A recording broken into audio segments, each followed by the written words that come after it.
What's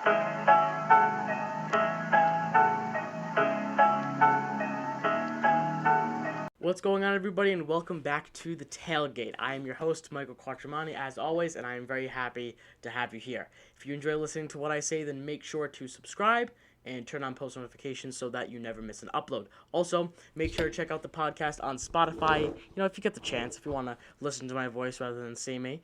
And make sure to also, obviously, as always, subscribe to my other podcast, The 4-on-1, which is mainly football with me and, two of my other buddies. I will leave a link to that down below. So, I start off this episode talking about. I just want to thank you guys. I really do, just for the amount of support and,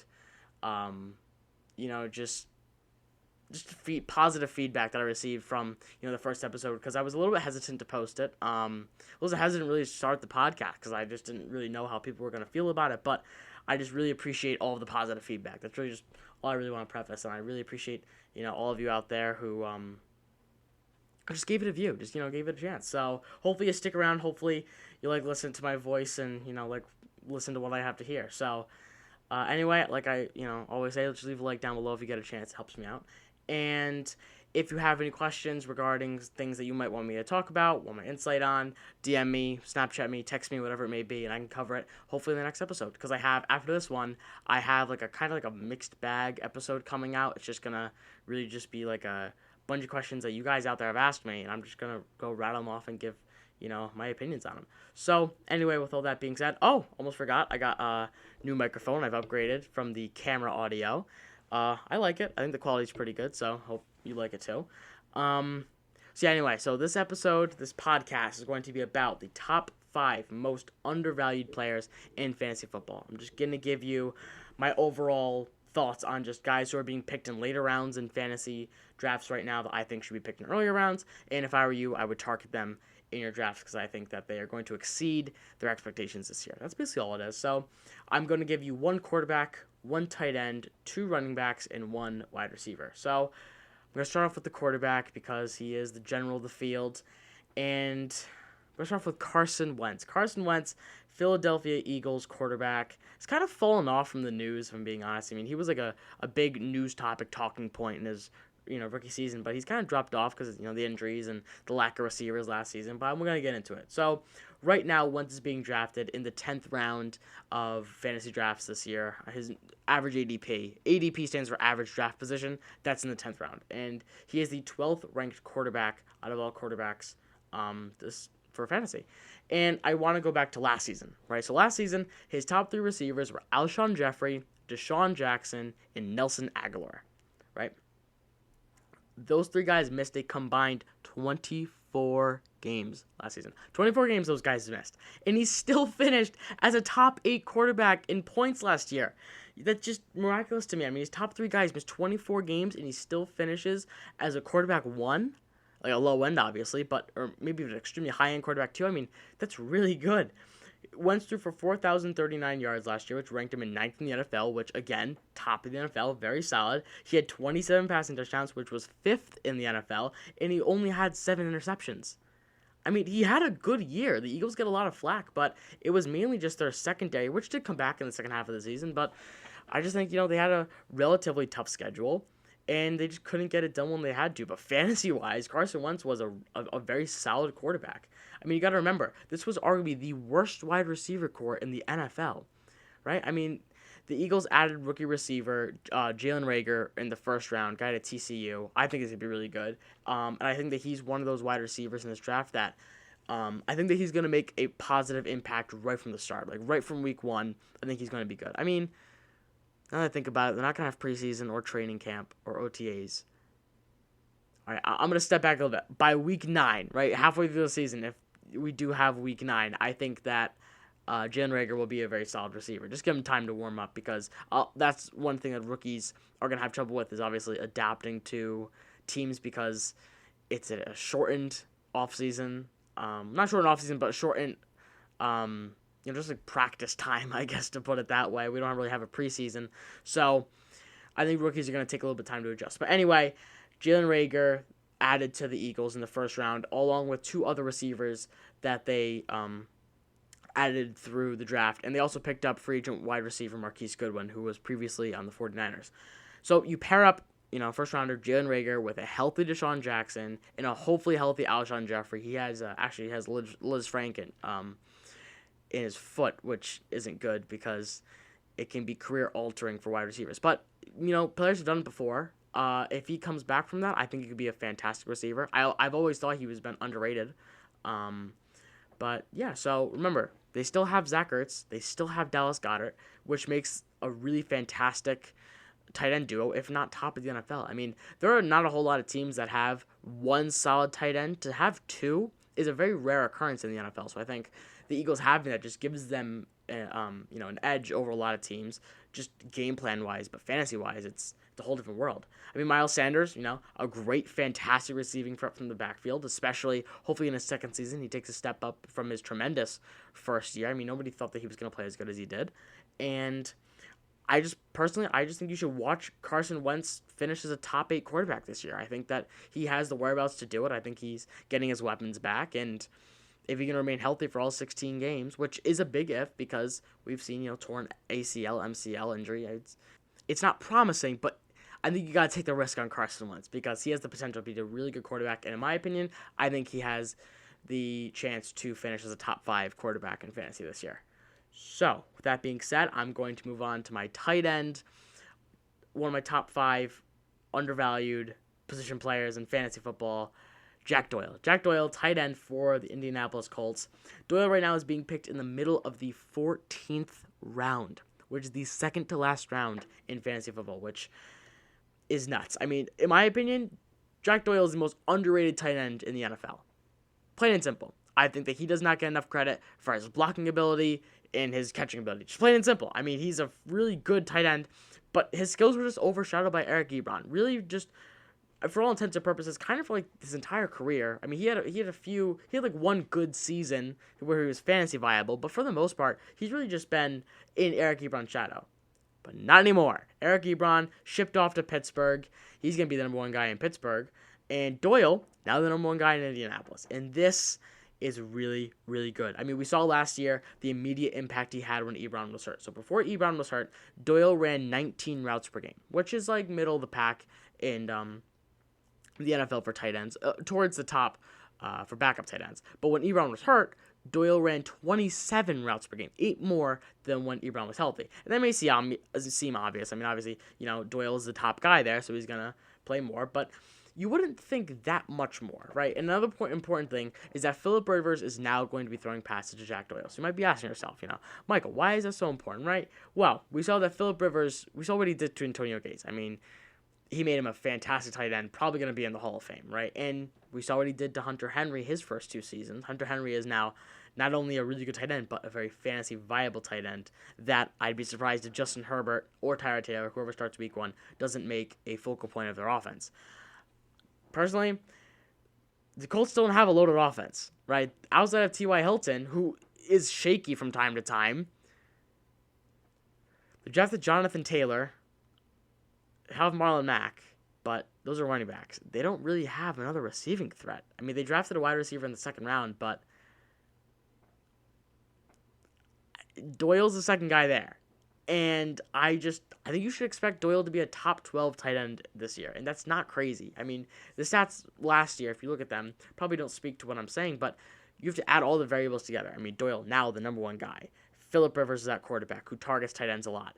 And they don't have a lot on offense. So he's going to be not the focal point, but he's going to be a focal point on the Colts offense this year. I think there are just a lot of things that are pointing towards Jack Doyle being a really good tight end in fantasy this year. So, I think he's top 8 upside, to be honest.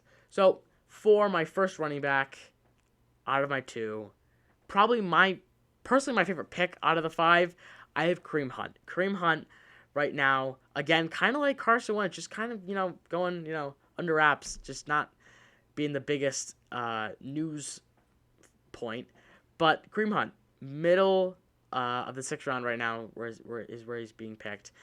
But are we forgetting, like I said, what Kareem Hunt was like 2 years ago? I mean, this guy tore up the NFL, right? And now he's projected to be a flex player in fantasy leagues.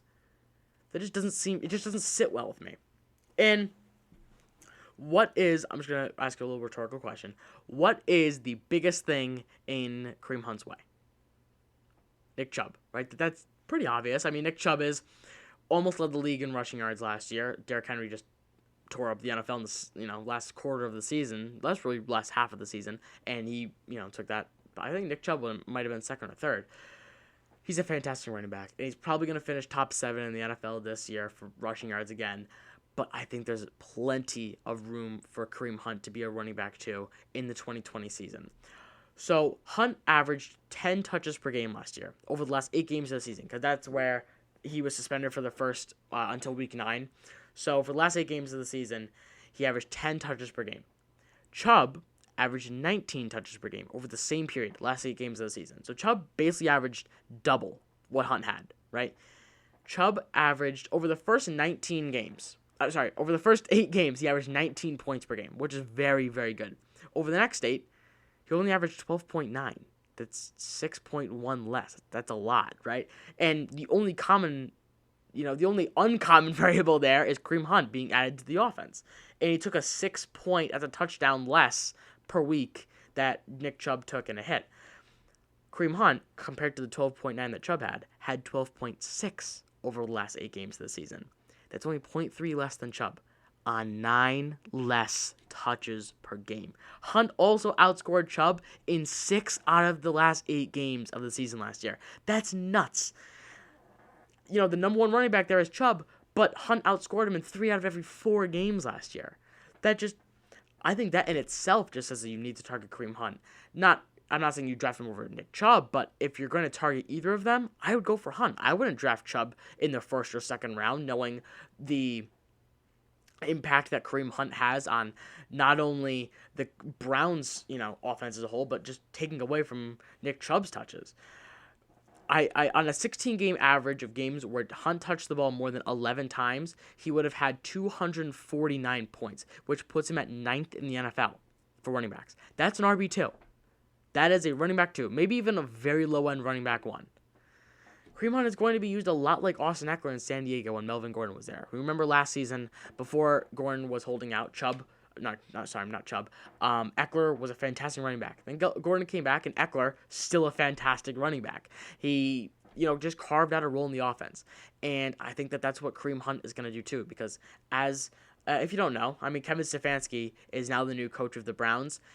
And if not Kyle Shanahan, who's the coach of the 49ers, I think Kevin Stefanski uses running backs not only the most versatile way, but just the most in general. He uses them for running the ball, for catching the ball, really any way that a running back can play, he uses them.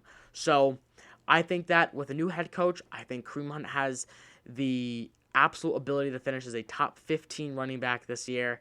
And the stats speak for themselves. I think he has potential to be top 10. I really do. I just think last year was kind of a sample size in what he could do, and it was only half the season, and all he had was practice. He didn't play in any, so the games that he was in, the Browns were adjusting to his skill set, so they were figuring things out as they went, and his stats went up. And I think that the Browns are going to use that momentum into the 2020 season, and Hunt's going to have an even bigger role than he did in 2019. So, for my second running back of the 2, I have Sony Michel. Obviously, you guys know his name, Sony Michel, running back for the New England Patriots. Right now, Michel is being picked in the 8th round, which, I'm not going to, be too crazy. I think that's pretty close to where I have him going in reality. I think that he'll go beginning of the 7th round as more of like a flex player rather than a bench player, because in the 8th round, that's where you start drafting your bench, whereas in the 7th round, you're drafting your flex players, right? It's that much of a difference, one round. Michel was plagued by an inconsistent offense last year. The Patriots just couldn't figure out their wide receivers, and sometimes they couldn't even figure out the running backs. When Michel was injured, James White couldn't be the, running back that they needed. He was more of the passing back, if that makes any sense. He was also banged up for a big chunk of the season. He actually didn't miss any games, but he was on the injury report for at least 80% of the games last year, which doesn't bode well, obviously, for his fantasy-wise. But if he's healthy, I see him rebounding back to his rookie year self. I mean, had a fantastic campaign his rookie year. I think he put up 990 rushing yards. And I think that if he's healthy this year and in the new offense that the Patriots are going to be running, I think he has a really good chance to be able to carve out himself a role. And I think the Patriots are going to have to rely on him a little bit because, this offense is going to be a lot different. And I think they have to rely on more of a run-heavy game just to slow other teams down and just slow the pace of the game down. Because I don't think week one you can give the ball to Cam Newton, give him the full playbook, and say, go. I mean, you could do that with Brady, but Newton, not only a new quarterback, but a completely different quarterback than what you've had for the last 20 years, right? So, Michel, back to Sony Michel. Michel ranked 28th in fantasy points last year among running backs. It's not good, right? But he averaged a little more than 15 carries per game, which actually ranked him at 13th in the NFL, which is very solid. It's higher than I thought, higher than probably you think too. 13th in the NFL, that's like Le'Veon Bell territory, Melvin Gordon territory. I mean, those are really top of the end running backs who Sony Michel's in that conversation. But here's the part where it kind of turns off fantasy fans. He also averaged 3.5 yards per carry, which ranked him 38th in the NFL last year for running backs. That's the thing. He was ranked below some backup running backs, which isn't good, right? That was a concern with him, but I fully expect him to rebound from that, especially because of the addition of Cam Newton. I can't stress this enough, because not only does Cam Newton, automatically make Sony Michel better just by being that presence of Cam Newton, but it adds another running threat, right, which the Patriots haven't seen in defense, hadn't seen in 20 years, right? I just think that it opens up the offense for Sony Michel, because when Brady was under center, and you're the opposing offense, and Sony Michel's in the backfield, you know that he's either A, blocking, or B, getting the ball and running, right? There really wasn't a C option. It was really just A or B. So now with Cam Newton, you have A, Sony Michel is going to run the ball. B, he's going to block. Or C, Newton's going to take it himself, right? I mean, obviously, he can pass the ball, but I just think Cam Newton opens the playbook to more, run option plays, pass run option plays, just, play action. I mean, there's a lot of things that they can do this year that they couldn't do last year. I think it's going to take defenses some time to adjust to that. But I think the biggest reason to trust in Sony Michel's improved season is literally because he has nowhere else to go but up. I'm not saying he had an atrocious season last year, because if you listen to any of the episodes of the 411, you probably know I bashed him until no end for his lackluster play. But I think he's going to go, he's going to see a tremendous increase in, not necessarily carries because he was 13th in the NFL, but just overall production. I think it's just mostly because of the offense as a whole, Cam Newton, and just the new game plan and play style they're going to be turning into, just more of a run-heavy team rather than, Tom Brady's team, which is a lot different. So I think the former first-round pick out of Georgia, when healthy, is a great running back who can be a force in standard leagues, and I think he's a viable player in PPR. So if you don't know what those are, standard is more of you don't get a point per catch, which is what PPR is you get a point per reception. But in standard, you don't. You just get points for yards and touchdowns. Which is why Sony Michel is better in standard, because he doesn't catch the ball a whole lot. But if you're in PPR, I still think he's a really solid running back to draft this year, because I expect Sony Michel to be a top 20 running back in the 2020 NFL season.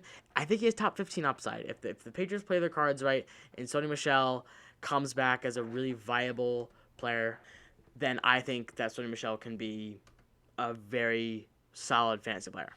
So to round out my list for players that I think that you should draft in this year's 2020 NFL Fantasy Draft, I have Deshaun Jackson, who is the wide receiver, but one of the wide receivers for the Philadelphia Eagles, just to round out the whole Eagle trend that I have going on. Carson Wentz, quarterback, Deshaun Jackson, wide receiver. Again, another player who's really seemed to just fallen off of conversations regarding football. Right now, he's being drafted in the 13th round of the draft this year. Like I said, there are 15 rounds, so that's third to last, which is just unbelievable to me. It seems like Jackson's name is being forgotten among fantasy players this year, even though he arguably has the most potential out of any receiver this year, given where he was last year and the year prior. I mean, I made the argument earlier for Carson Wentz, and I'm going to make a similar one for Deshaun Jackson. He was injured last year. Now he's healthy. Let's say Jackson flops, right? Let's say that Deshaun Jackson comes back and he is like 5th on the depth chart, and he gets no snaps, and he only gets like a catch or two a game, right? Well, you only spend a 13th round pick, which is basically where a kicker is taken. So, in my opinion, you took a gamble on a player who can be a top 30 fantasy wide receiver for the price of a kicker. That seems like a pretty good trade-off to me.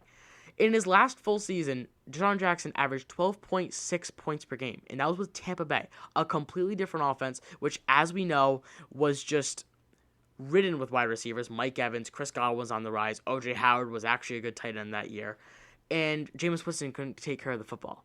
So now you put him in a more secure Eagles offense, and I think he has a lot of potential to be a really good receiver because, like I said before, their wide receiver core was bottom of the NFL last year. And not even just because of the injuries. I mean, Nelson Aguilar is not a wide receiver on 3 on most teams. Nelson Aguilar is not a very good receiver. Alshon Jeffrey wouldn't be a wide receiver 1 on most teams. But, here we are. Deshaun Jackson could potentially be the wide receiver 2 in the Eagles uniform this year and be Carson Wentz's deep threat. For the 13th round in the fantasy draft. Tampa Bay had a crowded wide receiver core. Eagles don't. The path is wide open for Jackson to exceed his floor expectations and be a viable fantasy player. In Jackson's only game last season with the Eagles, he had 9 catches in his debut, back to the Eagles. He had 9 catches for 154 yards and 2 touchdowns for 35 fantasy points in PPR leagues. Personally, I think that's all you need to know. In his first game back in an Eagles uniform, he put up monster numbers. That was before getting injured, right? Eagles have one of the easiest schedules for wide receivers. I think it's actually like a top 10, based on fantasy points given up to wide receivers last year. Eagles have a very easy schedule this year. I like Jackson personally as early as the 10th round. If you're out there and you want to just snag him right there so you have, no chance of missing him, I think the 10th round is a fine place to get him because by that point, you're building your bench. And I think that Deshaun Jackson, at the least, is a bench player, a high-end bench player. And I think at most, I think he's a low-end wide receiver 2, maybe wide receiver 3 flex. I'm not going to be too crazy he's a wide receiver 1 because he's not, but I think that he can be a flex player. Absolutely can be a flex player, especially if you're playing matchups and you have a really good matchup with Deshaun Jackson. Plug him in. He is one of the biggest big playability wide receivers in the NFL, and he has the chance to pop off for 40 points any week, right? I expect him, like I said, to be a very high-end bench player, flex potential, and potentially be a wide receiver too. So that's going to wrap it up for today. I'm just going to wrap everything up with a 2-minute warning. So, started off things. Thank you guys for all the support. I do appreciate it very much. Got a new mic. Happy about that. Going to start making more podcasts. Promise you. And then I gave you my top 5. Got quarterback, tight end, 2 running backs, and wide receiver. Carson Wentz. He's got all of his players healthy again. Miles Sanders back for year 2. Best tight end tandem in the NFL. And he put up really good numbers last year with bad wide receivers. Not much more you can really ask for. Tight end, Jack Doyle. Underrated. Most in the league. His number 1 threat last year is now gone. And we saw he played a lot better without Ebron there. So I think Doyle's just going to sneak into that number 1 role. He's going to be a focal point in the offense, in an offense where there aren't too many focal points. Really good offensive line. Quarterback depends on tight ends. I like Jack Doyle this year. Running back, Kareem Hunt. Tore up the NFL 2 years ago. Fantastic running back. Nick Chubb declined when Kareem Hunt came back. Browns definitely saw that. Browns going to give him a bigger part of the offense this year. I like Kareem Hunt. He has the potential to be a running back too if he just gets 15 touches per game, which isn't crazy. 11 carries and 4 catches, 12 carries, 3 catches. That's not crazy, right? That's really realistic. Second running back, Sony Michel. Patriots. I thought I had to add in some Patriots player, and I do feel like he is being drafted a little late in the 8th round. I mean, that's a bench player. I think he has potential to be a starter, like flex player. And, I think that he just gets a bad rap just because, not only was he injured, but the offensive line was banged up from time to time. He was injured for a lot of it. The offense was it was discombobulated looking back at it. They had a 12-4 record, but the team towards the end of the season did not play like a 12-4 football team. So I think that he's going to bounce back from last year. And to round it out, I had Deshaun Jackson, wide receiver, Eagles, injured last year. People forgetting his name. Has potential to be a wide receiver 2 this year. So lots to like about these players. I think that is going to wrap it up for this edition of The Tailgate. I hope you enjoyed watching and listening to this episode, and I hope to see you guys next time. Have a good one. I think I was born inside a cabana with diamonds and gold on top of the phantom.